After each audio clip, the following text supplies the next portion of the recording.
So we should be live now, out in the world. We've got Tom Coughlin, Coughlin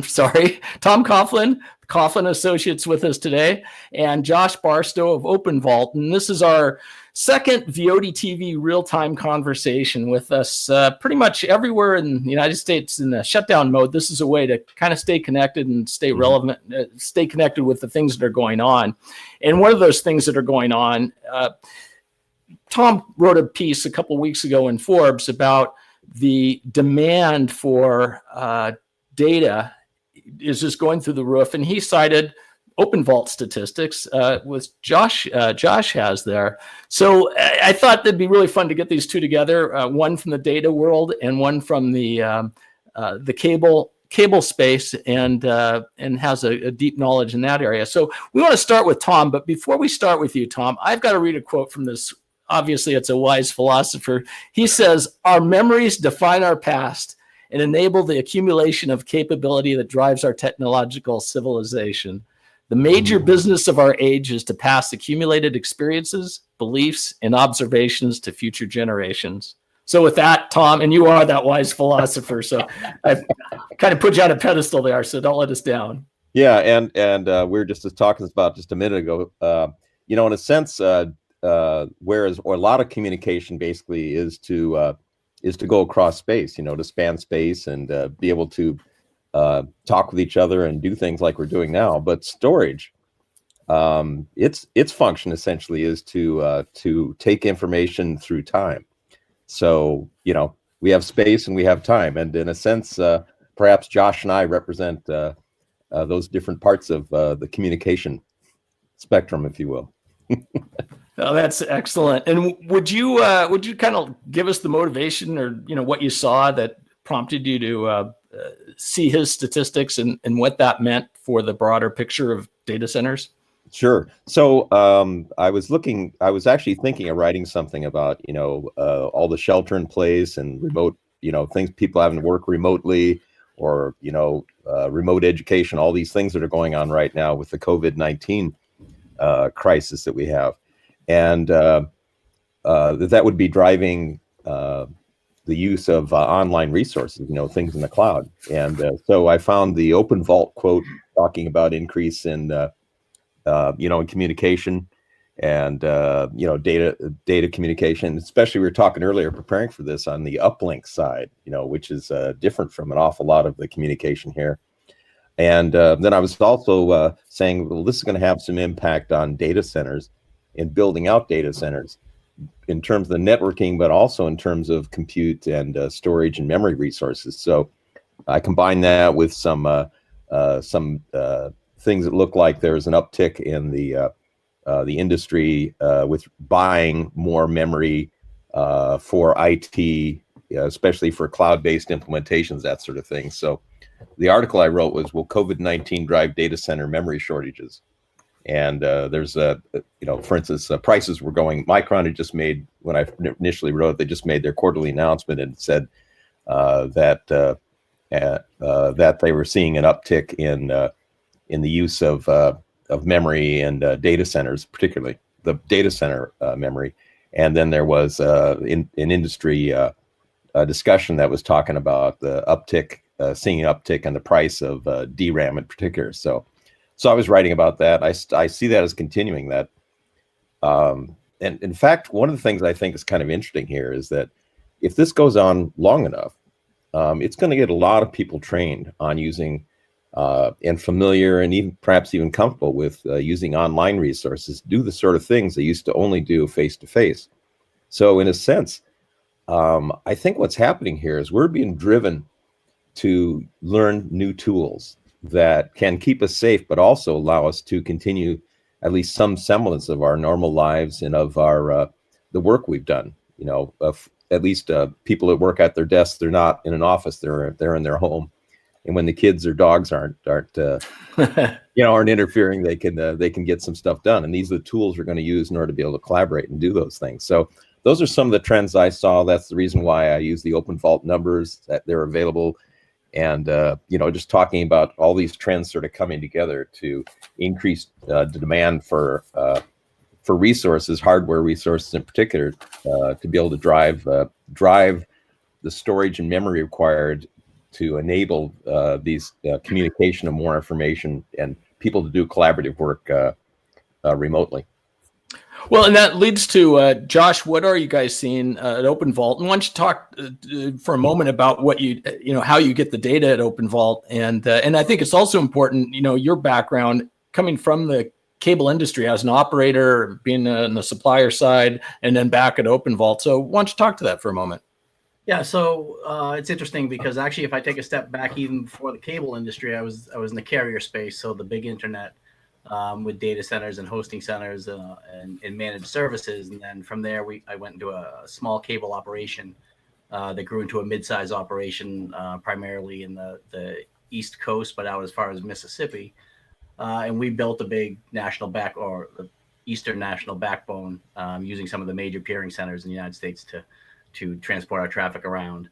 And then from there, we've moved into, I was a customer of OpenVault, which is a broadband analytics company. And what we do is we pull data records for internet usage from subscribers that are customers of a cable company. So when you're using your cable modem data at home, like we're using now, this creates records. These records go to the big internet, and we replicate those records, and then we point those off to the AWS instance, and then we analyze them and go back to our customers with recommendations on what we're seeing with their customer base. I assume that's, didn't mean to interrupt, but I assume that's all anonymous and of course, taken care of. Yeah. That's Sorry. always the caveat we always add is, there's no PII in there, no personal information. We just see a data record and what that record assigns to and kind of how fast it goes. And so we've seen tremendous growth. It's like a perfect storm. Right now is Tom, you let the cat out of the bag too. You let people know that cloud is really a bunch of data centers and not just mythical space of the internet. But what we see is massive increases. So we have a report that we produce, a think piece called the OpenVault Business Intelligence Report, and it comes out kind of the first week or so of every month. And so tracking back, we have first week of March data, which is actually a perfect baseline for where we are today. And so we've seen upstream data, so data we're using from the customer subscriber home up to the internet is increased as high as 100% in some cases, depending on the geographical areas, but has definitely flattened at the 70 to 90% range over the last week. So this continually upticks from 40 to 50. We thought that was a tremendous hurdle. Again, jumped up to 70 to 80, and now we're seeing it, approach 100%. So essentially doubling the upstream that customers are using, and all of it is attributed to directly what we're doing today. Chat, 8x8 call, just video conferencing in general. And it's actually most networks are built to sustain it, so it's in pretty good shape. But the downstream traffic is also growing, so you have this double-edged sword.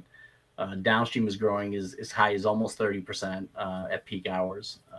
And I think the stress this puts on the operator is that they've budgeted and they've planned to build out this capacity growth. Usually, we have CAGR numbers that go between 30 and 45% year-over-year annual growth, and those are just kind of standard numbers that everyone works with. And these guys are already pushing north of 30% of their growth in the last month. So wow. There's a stress that's going to start taking place, and there's going to have to be some creative engineering going on and/or capital financing to help expand some of this capacity. Because I think, to Tom's point, one of the most interesting trends that we're seeing through this is, I think, the normalization of these kind of communications and these work from home experiences. I have two school age kids, both from our distance learning online. I work from home exclusively now until some travel ban is lifted, probably sometime midsummer, I would guess. And so we have a whole family cranking on one internet to handle all of our needs. And I don't see that changing. And again, I think what Tom said is exactly right. I think there's a comfort level that's taking place primarily in big operations where they may have had 100 or 200 seat care center. These folks, I'm up in the Northeast, and these folks used to come in during snowstorms, during hurricanes. It didn't matter. You had to be at your desk answering the phone to service your customers. With the advancement of some of these telecommunication tools, these folks are now sitting in houses and apartments all over the place, and businesses seem to be running pretty seamlessly. Now, we all have an understanding of the current situation, so maybe there's a little give, but I don't find it to be noticeable in the service and performance of operators. When you talked about the upstream, you talked in percentages of the growth and so forth. What sort of bandwidth are you typically seeing on the upstream at peak? Is it like 4 or 5 megabits per second, or even a little higher? I mean, so most of the cable operators have a threshold of plus or minus, probably a little south of 100 megabits of shared space. Mm-hmm. So yeah, you see things, the applications between 2 and 4 and 5 megabits per second going upstream, which is pretty standard for some kind of online video, applications. And we're able to dip a little deeper into not specifically our data packets, but folks that we do business with, and so we see VPN traffic up close to 50%, a little bit south in the 40% range, which indicates work from home people getting into company networks, which security is primarily the number one driver there. And VoIP and video makes up an over 200% growth in traffic and applications, specifically in this past month. So one other thing that I did notice today, I was just doing a little reading, and I saw that Wi-Fi offload is also up another 25%. I mean, so as a cable operator, Wi-Fi offload has always been a target for them to be pulling things from, the major mobile carriers. And so that's always been a big number. And we've kind of touted the strength of the cable network in order to carry that. Now we've seen another 25% increase in handheld devices with LTE type controls, still going to add more Wi-Fi offload to the network. So it is just all systems heading into the upstream channels, and it's just fascinating how it's handling it. Well, that kind of points to the question of 5G, which is probably beyond the scope of this, but it does, kind of question how important will 5G be when the reality is, you kind of need that bandwidth at the home anyhow, right? Via fiber or cable or whatever. So 5G to me is it's actually a topic I like talking about quite a bit, because I can actually talk to both sides of it. So there is absolutely a need for some kind of wireless, narrow banded, close line of sight product to hit the household where we can get expanded bandwidth into something other than wires. Mm-hmm. That said, it's going to have all of its own problems. You're talking about a 200-foot line of sight, clear directional signal. And the thing about 5G, which makes it so impressive, is low latency, right? That's kind of the whole deal behind it. It's not so much needing another internet pipe, it's the quality of the pipe itself. But again, as a telco or a cable operator, 5G is not a bad thing, because the majority, and I don't have statistics to back this up, but from somebody who's worked in a cable plant before, for a T-Mobile, for example, to come into a mid-tier cable operator and say, I'm going to launch 5G. Well, the cable operator is more likely to be successful partnering with T-Mobile than they are to fight them. A carrier, a mobile carrier, will need that fiber capacity to get into those deep neighborhoods, get deep into the systems, and the best person for that is the incumbent. So, whether you want to fight the fight on 5G versus Wi-Fi versus hardline HSD, or whether you want to kind of shake hands quietly behind the background and everyone gets a good piece of the pie, is probably more the traditional method that's going to end up going. From you talked a little bit about latency and the edge, and that leads to the question, Tom, where do you see the data center? Do you see it edging out more and more to, and where is that edge? Oh yeah, I think we're moving towards a very distributed computing model that we're going to see sort of edge pseudopods of data centers. And in fact, they're already some of the big guys like Amazon are already talking about edge solutions and moving to the edge. And I think that's going to be one of the next big challenges in terms of the build out of resources and software to be able to do a lot of stuff on the edge. And it's going to be driven by the availability of network speed that 5G gives you. But the other thing is the applications, in particular, all these IoT applications, Internet of Things, and autonomous devices, and and things of that sort that are going to, and vehicle to the infrastructure communication or vehicle to vehicle communication. There's just going to be, there's so many things that are going to be happening that are very latency sensitive, especially real-time decisions and in interactions, that we're going to need to build out the capability at the edge, and in many cases at the endpoint. And already, for instance, in factories, we're seeing what they call, I think, Factory 4.0, where they're doing a lot of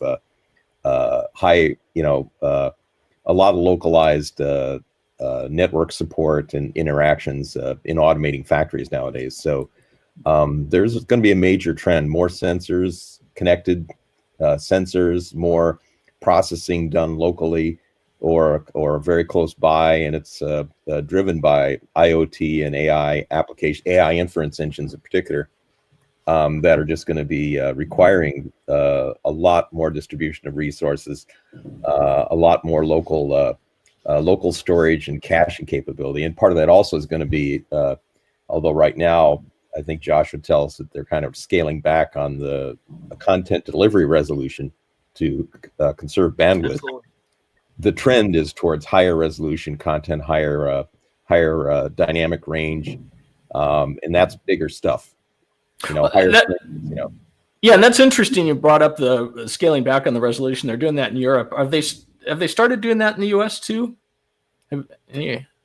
I don't think I've seen in kind of an order come out to directly to the big content deliverers that it is required. I think our networks are a little more robust here than they are in Europe right at the moment. Europe seems to be a couple of years behind us as far as what we see. We see our traffic trending and our application trending, and you can look back at Europe, and as I said, it might be like 24 to 30 months behind us. But the whole Netflix push over there, if we'd gone back 45 days, we could have told you that Europe would experience a online video OTT crunch in probably 2022, just because you can actually see the lines compared to where the North American market has gone. But yeah, so it's interesting that that's happening over there. The context is coming down, and they're basically seeing standard def video now. So you go out and you spent $1,200 on a 8K TV, and you're sitting there watching standard def, and I guess you're happy about it because it's still coming through.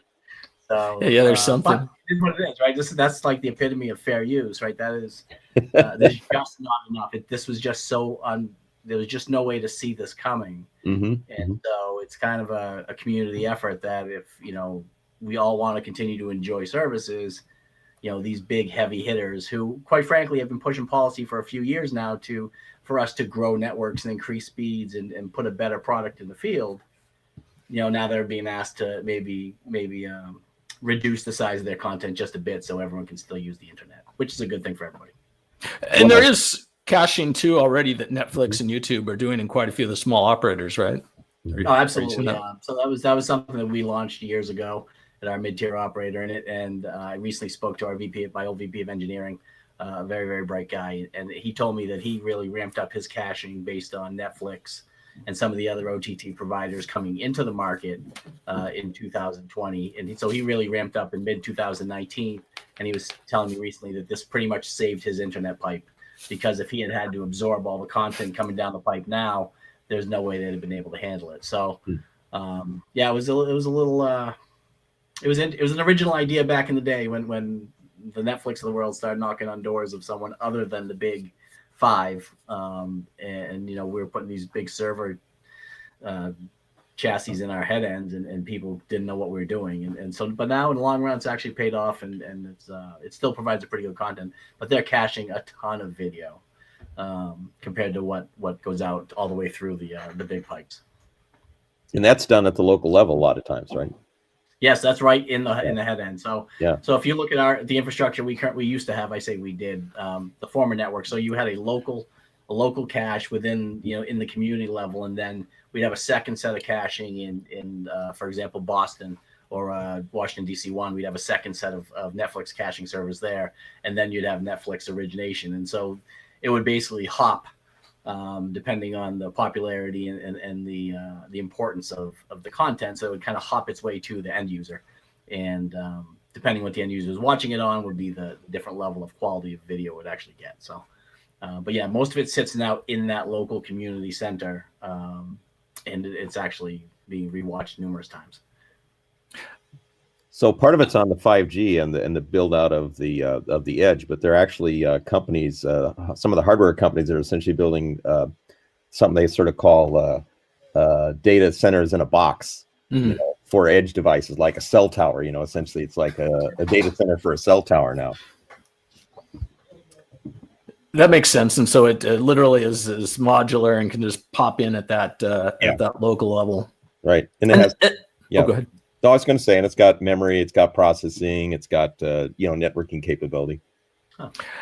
So there's been a couple of companies through the years, and I've interviewed them in CES and so forth, that have various ideas of kind of this distributed computing model where it's kind of a peer-to-peer. And I'm curious, and that goes all the way back, I think, to the it was pre-Skype days. That was a peer-to-peer, the file sharing, right? And I'm curious if you're seeing any uptick in that kind of application where you'd be this distributed data center based on clients throughout the network. We haven't noticed anything. We don't see that deeply into a okay. peer-to-peer. But it's funny because that was a early 2000 network killer. Yeah. BitTorrent. Right. BitTorrent. Pirate Bay, I think it was called, and it was it was all this pure file sharing across your networks. That was always a killer. But no, we don't. We don't today. We don't see but there is something interesting right now. There's an outfit I know that's up in East Bay. I'm in in the San Francisco area, called Alluvia. Alluv.io, and they are essentially a professional video sharing with content protection using blockchain, but they're using a if you will, a peer-to-peer type delivery mechanism, and they sort of render at the endpoint. So there are some interesting things out there that are potentially threatening the CDN model. And I know they've got MGM is working with them right now. PBS. Oh, interesting. Yeah. Yeah, I mean, that's one of the things that, and I've been to at least one of your conferences you've organized, Tom, where you bring the entertainment industry together with the storage business, right? Because that's also another inseparable thing, right? Yeah. I mean, memory and storage are crucial for rendering, special effects, collaborative workflows. There's a lot of people that, especially now, actually what's kind of interesting now, you talk about the media entertainment space, is there's a lot of media professionals, they're used to working remotely, and even more so now than before. There's a lot of people I've talked to in the industry, and they're doing a lot more stuff in the cloud, and there's this whole cloud-based editing and production that I think is going to get a big boost from people being forced to continue their projects working at home. Yeah, I know on a personal basis, I've been trying to do that just with the church files for the church service every Sunday, right? How do we create a workflow that makes sense, right? We're getting music from the musicians and then we're trying to stitch it together with some photos. And nobody's in the church. Yeah. Pardon? Yeah, no one's in the church. Yeah. Yeah, exactly. Yeah. So it's, but trying to do it in a shoestring, of course. Yep. But even so, you can do some pretty amazing things on a shoestring these days. So. Yes. Oh, and I think, and that's another thing I've noticed too, is that there's a lot of these companies with these collaborative technology. I think Zoom has made to education. They've made it free for educators to use, and other companies as well are offering their services. So there's a lot of these online service companies that are trying to help out, with the issues people are having. Yeah, and it gets back to your comments a couple of minutes ago about, will we go back? Is this something that's pushed us over a step that was impossible to, otherwise? Yeah, it's really interesting. What will be the outcome? And I think that no matter what, there's going to be a lot more comfort, a lot more experience doing things like we're doing now, where we're talking to each other and having to interact. And by the way, the video really does help, because if you don't have the video, it's so easy to talk over someone else, But I think people are going to be a lot more comfortable using these tools, and I think it also may drive the development of the infrastructure to enable better use of these tools. Yeah, it's funny. I said, it's one thing I had a conversation with a friend about I don't know if it was earlier this. I think it was earlier this week, and it was kind of about executives, right? And some how traditionally, even 10 years ago, executives were kind of landlocked. If you wanted to, I live in Kennebunk, Maine, right? If I wanted to take a job, for example, with Cox, you have to move to Atlanta. That's the way it works, and everyone gets that. But the conversation we had was, I wonder if this makes that easier, right? All of a sudden, somebody is now a partially remote executive somewhere, and the company itself is more comfortable with having that be a normal piece of the business. So, somebody doesn't have to move back into a city. I think you're going to see some of these people that are fleeing the urban markets, I think are going to stay, out of the urban markets. It is. I think this is changing things for in at least a semi-permanent nature. I can't imagine things going back to exactly the way they were before. I just can't see it. And will we start using things like VR and AR tools, virtual reality, augmented reality tools, in order to give people much more, to help people collaborate, more freely, more like what we do when we're in person. So it feels more like you're with other people. Now that probably is going to drive the bandwidth up as well, but it maybe some people will want to see, Yeah, no, it makes sense, because that's kind of the next step, right? You want to use your hands, you want to have the feeling and the touch and the smell and whatever. Exactly. Maybe not the smell, but a lot of us aren't taking showers now, although I did take one today just to look fresh. And no one can tell you're wearing your pajama bottoms, Yeah, exactly. And the earmuffs cover the hair that keeps growing. I made the mistake of not getting a haircut before this started, so I know. Maybe a while. Hey, just one last one on the infrastructure. You'd mentioned it. That you're obviously seeing this growth, Josh, but from an operator perspective, how are they doing the upgrades? Are they splitting nodes and having to go out deploy more fiber? I mean, is there some physical stuff? I mean, fiber's always the golden ticket, right? If you can deploy fiber, it's the best way to go, but it's very expensive. I mean, it's 3 years ago when we had capital budgets for this, you were talking $30,000 a mile. Wow. To go out there and overlay fiber, because you're not building and setting new poles. You're literally wrapping new fiber across an existing HFC network. And so, but yeah, there's some things going on, especially the upstream. The upstream is scaring a lot of people because, the upstream was categorized. There was always the 90-10 rule was always kind of the golden rule for product side of the internet, meaning 90% of the internet was downstream, 10% was upstream. You built your kind of internet broadband packages to represent that. So maybe you have a 100 meg package from Comcast. It probably has a 10 megabit per second upstream. This has changed all that, right? And so now this growth is this 100% growth in the upstream, whereas the capacity is built into the downstream to handle the 50% growth we're going to end up seeing here in a few weeks probably. The 100% growth in the upstream is really causing problems because it's a different kind of engineering exercise. You can't just overlay and split something, which is what you do on the downstream. You just keep distributing it closer and closer, and you eventually just keep pushing farther and farther away from the origination. And the objective is to get as close to the end customer as you can to deliver the best speed you can. The upstream works very different. You have a very set infrastructure the way it lays out. And so you're talking about frequency splits and doing some things with a cable operator in terms of mid-split or even a high split, where you're getting into some significant, engineering exercises. So it's going to be expensive. But I believe that this is going to show people it has to happen, because the other side of that is there's new technologies coming out the cable space that they could certainly adopt. DOCSIS 3.1 has an upstream capability, which is fantastic once fully deployed. And then fiber services are always the best answer because you're pretty symmetrical on your speeds. There is still grouping back and forth, but it is relatively symmetrical.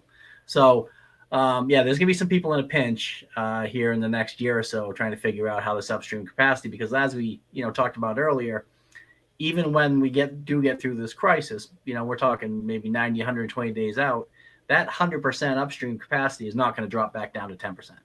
Right. You're going to see that it might settle in the middle, but even so, a 50% growth on the upstream 2 years ago was about 3 years worth of planning. So it's going to be sitting there using it, and so they're going to be forcing the hands of it. It does. Operators always some of the cable guys I used to always deal with always said that, this kind of pressure just makes a product and a company better, because broadband is something that is essentially a utility these days. And there is no way to not upgrade and make your service the best you can. So maybe it forces your hand a little bit better. Maybe it forces a little more capital spend into the plant earlier than they anticipated. But at the end of the day, we're talking a few years out, everyone will be better for going through this engineering exercise, not obviously COVID-19, but the engineering exercise that the bandwidth is causing. Everyone will be better for that. Well, it definitely seems like there could be a bit of a little uptick in capital expenditures then even after this, right? Which would be good for the economy. Absolutely.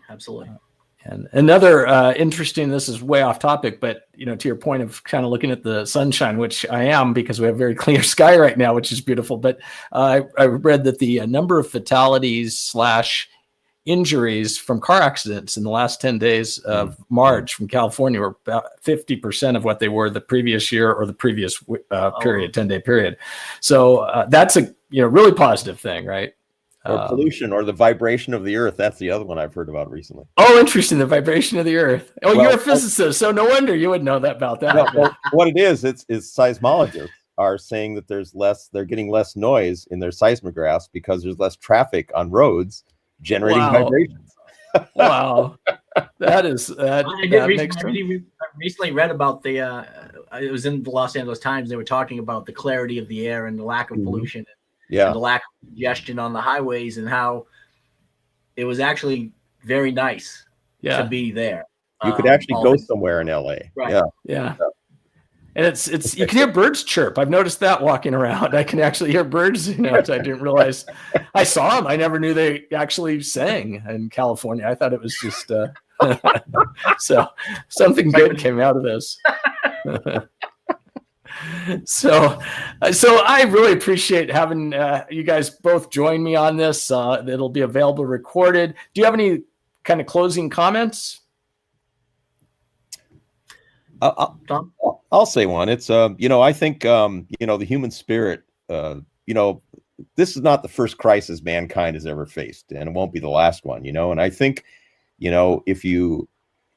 Despite the tragedies, despite the fear and the worry it creates in people, I think that things like this can help us to grow stronger and to grow better, and to improve our capabilities, hopefully for dealing with the next crises of a similar or related nature. So I'm hoping that we learn from this, and that we're better people and have develop our technology so we're better able to deal with situations like this in the future.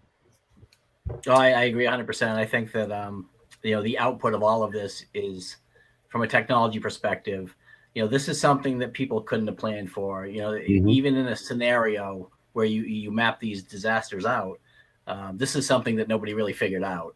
They talked about pandemics, but I don't think people really considered it happening just based on how advanced our society is today. But we will come out as better, because I think it shows what does allow us to still communicate and stay in touch and be focused is some really good technology. And so maybe this is the point where some folks think technology is not here to take over the world, but it'll just enhance the experience some more. And like you said before, maybe people will be a little less cautious about using it, and a little more comfortable in their day-to-day interactions. And so, like you said, it'll be a while, but I think when we do come out the other side of this, we'll be in a better place. Well, excellent. Again, I appreciate both of you being on here. Technology augmenting us, not taking away, but actually helping to improve the human condition. And next week, we're going to be talking about shared spectrum and beyond. We're going to be talking with a number of experts that I had the fortune to moderate a panel at WCA a couple months ago, and we're going to kind of continue that conversation because of the new Wi-Fi 6E rules that the FCC will be voting on. So next week, same time, 1:30. Tom and Josh, have a great weekend, and thank you again for joining me. Yeah, you too, Ken, and stay well and safe.